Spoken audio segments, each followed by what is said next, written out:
So, last question, how can companies actually reduce their scope 3 emissions?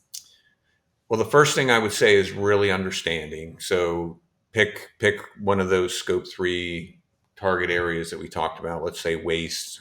If one thing you can do there is once you know what waste you're generating, you can say, all right, now I know that sending this material to a landfill or to waste to energy, depending on what its composition and characteristics are, maybe I can do something better, like through waste minimization. Don't generate the waste in the first place, or drive up the hierarchy. Try to do what we call sustainable materials management and make decisions on how you manage materials to recover, reduce, reuse, recycle is a big thing that you always hear, but we're all about let's not even create the waste in the first place. So that would be one strategy.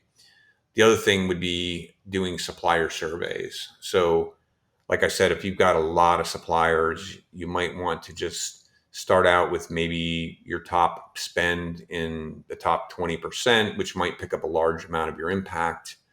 And you can create surveys for them, send them out to the suppliers that can then tell you if they even know what their carbon footprint is, or if they can give you, if they've ever done a life cycle assessment and they can tell you what is the global warming potential of the particular materials they're selling to you per functional unit, which could be a pound, a kilogram, square yard, square foot, whatever.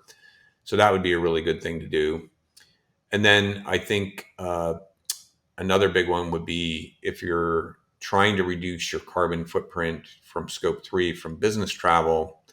Perhaps we just proved with the pandemic and COVID that we probably don't need to travel as much as we do, where everybody was able to accomplish a lot of good things by not traveling. So you can do virtual meetings, and we've all perfected that over the last year and a half here in this whole pandemic.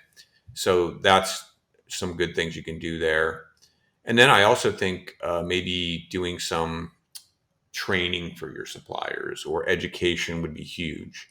So if you've got companies selling you materials and they're not really too up to speed on sustainability, do a training session for them. Explain what it is, how they're contributing to the impact of your products, and using life cycle assessment to show them that. I think that's all going to be really helpful.